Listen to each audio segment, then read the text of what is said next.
के बनावे के पड़ी रामदेव बाबा से कह के, दवा दिल के बनावे के पड़ी रामदेव बाबा से कह के।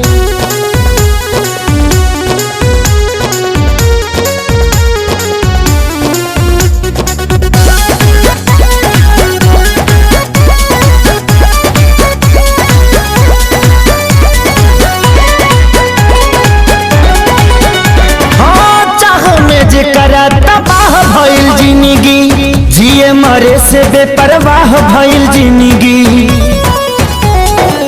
चाह में जेकरा तबाह भइल जिंदगी जिए मरे से बेपरवाह भइल जिंदगी। जेकरा खातिर सब कुछ कइनी ओकर नजर में बाबुर भइनी, दिल के गिरल दीवार हमारे ढाह के गिरल ढाह के।